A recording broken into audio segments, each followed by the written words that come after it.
Welcome to the deep dive. You know, today we're going to be diving into a subject that you brought to us, Thor, this iconic figure from Germanic paganism and Norse mythology. Yeah. And I've got to say, looking at the sources you've compiled here, this is an incredibly rich collection. We've got everything from ancient Roman writings to Viking Age artifacts.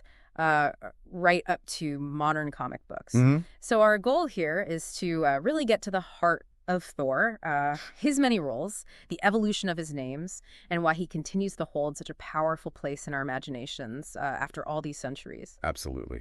So are you ready to jump into this? Yeah, I think what's really striking right off the bat is just how widely recognized this deity was throughout the Germanic world. Okay, so let's start with something fundamental then, right? His name, I mean, Thor feels so definitive. Yeah. But it seems like there's a whole family of names behind it. Exactly. Yeah. The name that we know best, Thor, comes from the Old Norse Sor.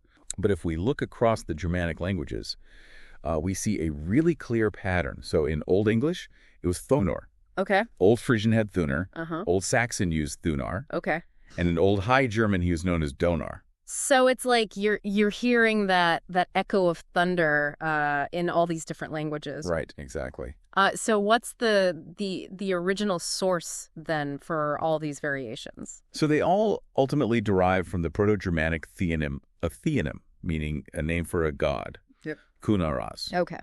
And its meaning is quite direct. It just means thunder.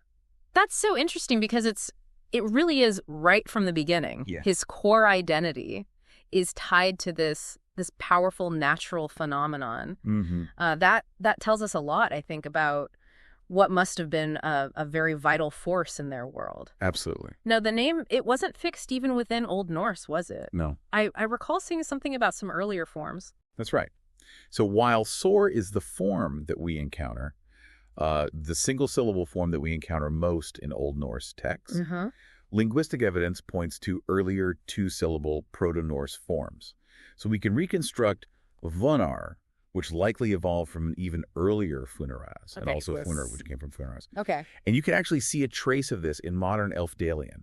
This is a Swedish dialect, Okay. where Thursday is Tuesdag. Oh, wow. And so that Undor shifted to Organicom in Old Norse. Okay.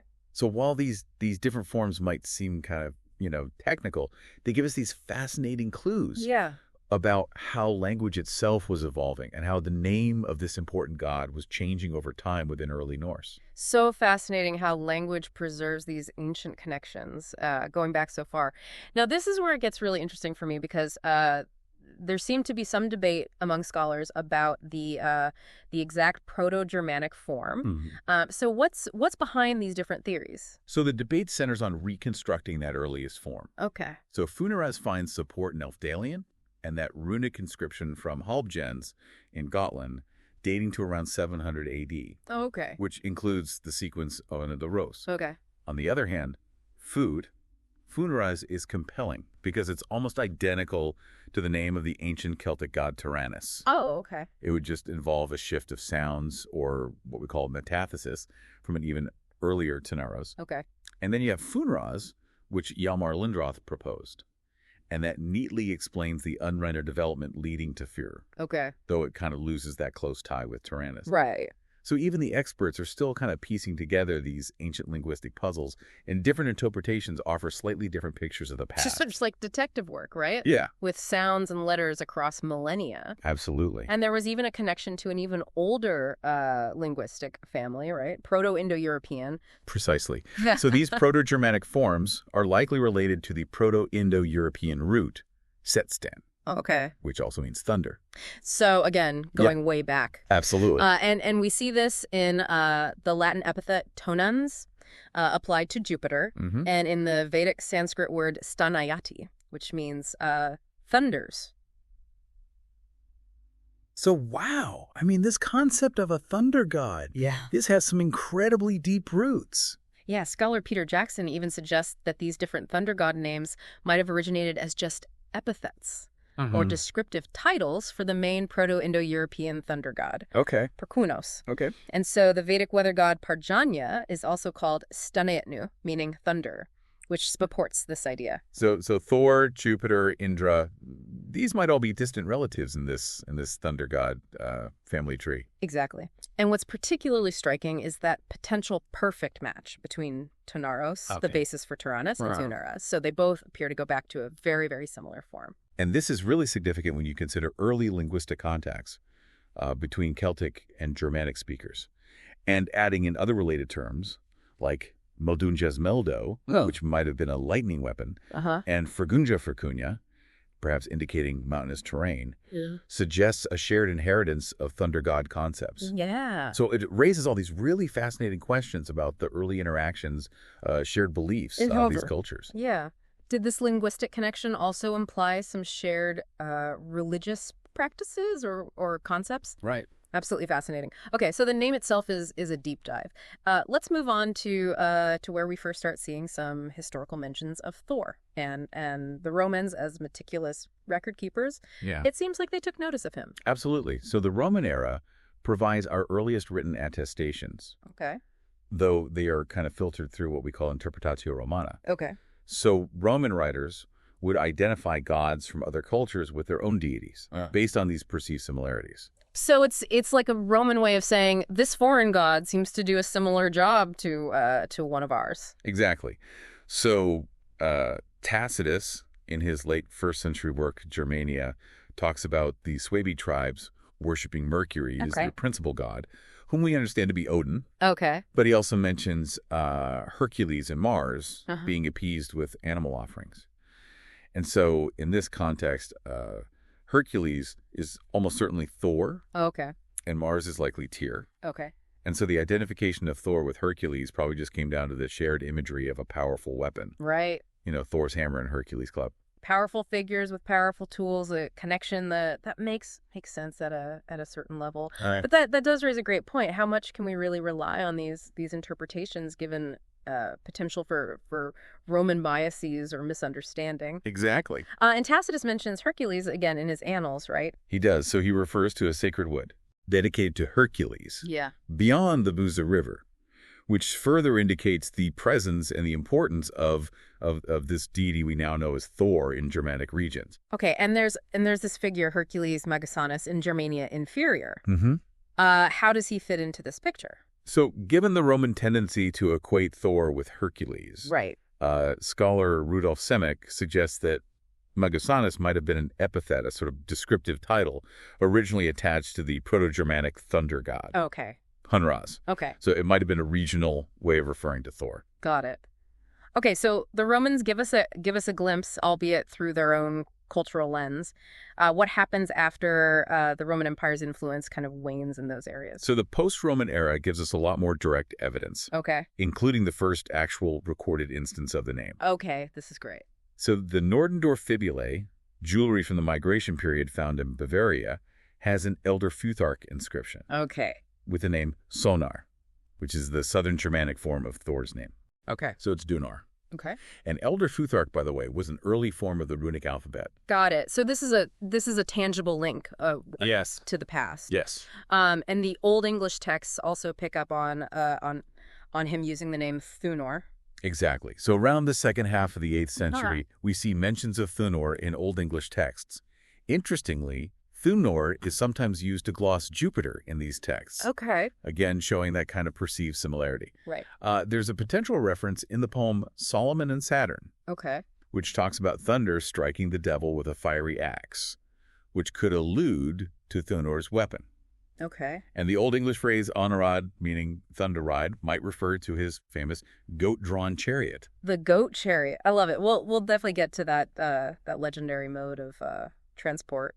Now, this 9th century Old Saxon baptismal vow, this sounds pretty significant. It is. So this codex from Mainz records the names of 3 Old Saxon gods, Uodin, Saxnode, and Thunar. Okay. But in the context of renouncing them as demons when converting to Christianity. So this clearly shows that Thunar, Arthur, was a central figure in their pre-Christian beliefs. But it's also a reminder of the clash of religions and how older deities were reinterpreted in the new faith. Absolutely. And then we have the famous story of St. Boniface and Donar's oak. Powerful image, isn't it? Yeah. So in the 8th century, Boniface is said to have felled a sacred oak tree dedicated to Jove Okay. in the Hesse region of Germany. And given the Roman interpretatio, this Jove was almost certainly Donar. Right. So it highlights the importance of sacred groves, Wow. trees associated with Thor.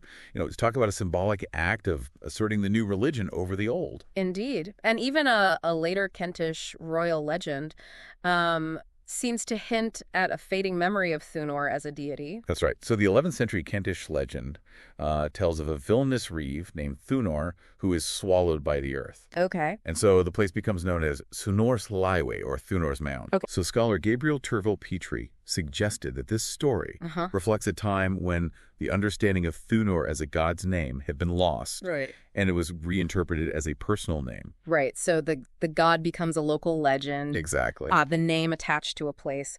And the original significance slowly fades from memory. So the divine becomes the mundane over time.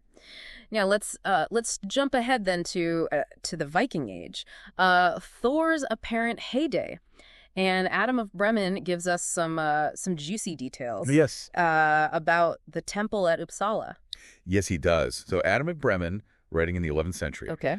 describes a statue of Thor as mightiest, Okay. sitting prominently in the temple at Uppsala, Right. flanked by Odin and Fricko, Okay. who's often identified with Freyr. Okay. So Adam notes that Thor was believed to rule the sky, governing thunder, lightning, winds, storms, good weather, Wow. and even fertility. Okay, so he's really seen as this powerful central figure in the Norse pantheon, and there were priests specifically dedicated to Thor there, right? Yes, Adam mentions that priests were appointed to each of the gods in the temple, and sacrifices were offered. Okay. And in Thor's case, these were particularly important during times of plague or famine, indicating his role as a protector and provider for the community. Okay. And Adam even recounts an incident where someone paid the ultimate price for disrespecting Thor. He does. So Adam tells this story of an English preacher, Wolfred, who was lynched by Germanic pagans in 1030 for profaning a representation of Thor. So this really underscores the strength of belief. Absolutely. In Thor at that time, and the potential consequences of challenging those beliefs. Yeah. Now, beyond the written accounts, we also have some archaeological evidence from the Viking Age, like these runic inscriptions invoking Thor. Absolutely. So we have two 11th century objects with runic inscriptions directly mentioning Thor. Okay. So first you have the Canterbury Charm from England. Okay. This calls upon Thor to heal a wound Okay. by banishing a Thors, a type of giant or monstrous being. And so, building on this evidence of Thor's protective role in England, we find further invocations in Scandinavia. Yeah. The Kvinneby amulet from Sweden asks for protection from both Thor and his hammer. Okay, so he's very much a protective figure, being invoked for help. Yeah. And then there are these rune stones with the May Thor Hallow inscription. That sounds like a pretty powerful statement of faith. It is. So we find this invocation on at least 4 runestones in Denmark and Sweden. Okay. And is a direct appeal to Thor for his blessing and protection of either the runes or the monument itself. And let's not forget that that iconic image of Thor's hammer, Mjolnir, showing up on runestones. Yes, we have pictorial representations of Thor's hammer on at least 5 runestones in Denmark and Sweden. And it's widely believed that this was a deliberate heathen response to the Christian runestones that often featured a cross. Yeah. So there's a clear visual statement of their continued faith. Yeah, it's they're pushing back in a way. Absolutely. And interestingly, one of these stones, so 86, has a face or mask above the hammer. Yeah. Which some scholars like Anders Holtgård believe to be a depiction of Thor himself. That's right. So that's fascinating. You're putting a face to the powerful symbol. And we also see depictions of one of Thor's most famous exploits on some of these stones, his fishing trip. Yeah. With Jormungandr. Indeed. So the Herdum stone in Denmark, the Altuna runestone in Sweden, and the Gosforth cross in England all clearly depict Thor battling the Midgard serpent from a boat. Okay. And in the past, it was suggested that the Ardra VIII image stone on Gotland showed scenes from the Heimskringla, the poem about this event. but that interpretation is debated. Okay, so these aren't just abstract symbols. No. These are telling stories, carved in stone. Yeah. So they really bring the mythology to life. Mm-hmm. Now, even after the Viking Age, it seems like Thor's memory kind of lingered on. Mm-hmm. That brigand inscription in Norway is a good example of this. That's right. So in the 12th century, well after Norway's official Christianization, Okay. this runic message found among the brigand inscriptions in Bergen invokes both Thor and Odin for help. Okay. So it asks Thor to receive the reader Okay. and Odin to own them. Okay. So it's really showing this continued, if perhaps more syncretic, belief in the old gods. It suggests that even as new beliefs took hold, the old ones didn't necessarily vanish completely. Okay, so we've seen these historical glimpses of Thor across centuries. Now let's step into the rich world of Norse mythology as recorded in the Poetic Edda, where the full stories of his adventures unfold. I mean, this is where we get the really vibrant narratives, right? Absolutely. Yeah. So the Poetic Edda, compiled in the 13th century but drawing on much older traditional material, Okay. is a treasure trove of Thor narratives. Okay. So he appears or is mentioned in numerous poems, including Luspa, Grimnismal, Skirnismal, Harberasligio, Okay. Hemiskvia Lokasena, Trumskvia, Alvismal, and Hiluyoe. So let's start with the big one, Ragnarok. Yeah. In Völuspá, Thor has a pretty significant role in the end of the world. He does. So the Volva, Osiris, foretells that during Ragnarok, Thor will battle the monstrous serpent Jormungandr, Okay. the Midgard serpent. He will ultimately slay the serpent, but tragically he'll die from its venom after taking only 9 steps. Oh, wow. It's a really powerful image of heroic sacrifice Yeah. at the very end of days. True hero's death, facing down the ultimate monster, even at the cost of his own life. But even before that final battle, we get these glimpses of Thor in other poems, like in Grimnismal. Yes. So in Grimnismal, Odin, disguised as Grimnir, Right. shares this cosmological knowledge, including the fact that Thor resides in Srudheimberg. Okay. He also mentions Thor wading through the rivers, Kermt, Ermt, and Kurlugar daily, Okay. and sitting as a judge at the base of Yggdrasil, the world tree. So he's not just this muscle-bound brawler. Yeah. He also has this role in the cosmic order and dispensing justice. So kind of a surprising aspect of his character, this judicial role. And in Skirnismal, we see that thread of his power being used. Yes, when Skirnir, Freyr's messenger, is trying to persuade the giantess Gerar to marry Freyr, he threatens her with the wrath of Thor, Odin, and Freyr, highlighting Thor's potent wrath as a serious consequence of defiance. Now, Harberasligjo presents a very different side of Thor, a bit more comedic through that flagging match with Harberhar, who is, of course, Odin in disguise. Right. I love that poem. It's a gem. Great one. Yeah, it's this verbal sparring match where Harberer is deliberately rude and refuses to ferry Thor across the inlet. And through their insults, we learn about Thor's battles with giants in the east and even with women on the island of Hisi. Right. So, I don't know, it humanizes Thor, right? It shows his frustrations, his less than perfect moments. Yeah. It makes him more relatable in a way, despite his divine status. It's like even a god can have a bad day dealing with a grumpy ferryman. Right. Then there's the Hemiskvide, the quest for the giant cauldron. Yeah. That's a classic Thor adventure that really showcases his immense strength. Absolutely. So the gods need a giant cauldron to brew ale. Okay. And Thor and Tyr journey to the giant Heimir's hole to get one. And we see Thor's just immense appetite. I mean, he eats 2 oxen. Oh, my goodness. And then the famous fishing trip where he catches Jormungandr using an ox head as bait. Yeah. He even manages to strike the serpent, a feat of incredible power. That must have been quite a tug of war. Oh, yeah. And he doesn't just catch the serpent. I mean, he also carries the boat and the whales back to shore. That's right. So his strength is truly legendary. And after some trickery with a crystal goblet, Yeah. They managed to get the cauldron even fighting off this army of multi-headed beings on their way back. Right. We also get this little detail about one of his goats becoming lame. Which kind of adds a touch of realism to these grand adventures. Even divine travel has its mishaps. Exactly. Lokasenna, Loki's fighting with the gods, also mentions Thor, although he's initially absent. Yeah, so Thor's away in the east when Loki stows his verbal attacks. Okay. But when the insults turn to Sif, Thor's wife, Okay. Bela predicts Thor's imminent arrival. Yeah. Saying the mountains are shaking. Okay. And when Thor does arrive, he doesn't hold back. Yeah. He's threatening Loki with all sorts of violent ends if he doesn't just shut up. Right. Loki finally yields, referencing Thor's humiliating encounter with Utskara Loki as a parting shot. Thor's patience definitely has its limits. Definitely a god you wouldn't want to cross. Now, Hrimskvia, the theft of Mjolnir, is another one of my favorites. Thor in drag is just inherently funny. It's a wonderfully humorous poem. It is.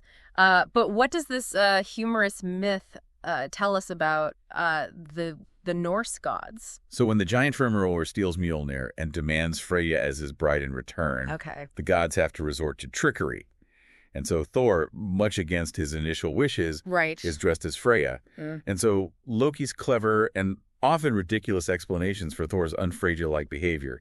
Eating whole animals, drinking barrels of mead, having fiery eyes are just classic. Oh, yeah. So this myth reveals the Norse gods' willingness to use cunning and even self-deprecation to achieve their goals. So it humanizes them and shows they're not always bound by strict formality. And in that moment, right, when Fimr brings out Mjolnir to hallow the bride, and Thor reveals himself and lays waste to the giant. I mean, that is just it's just pure comedic gold. He gets his hammer back in the most Thor-like way possible. Exactly. It showcases his strength, but also the quick thinking, particularly from Loki. That sometimes saves the day. Alvismal shows another example of Thor using his wits. Though in a more cunning way.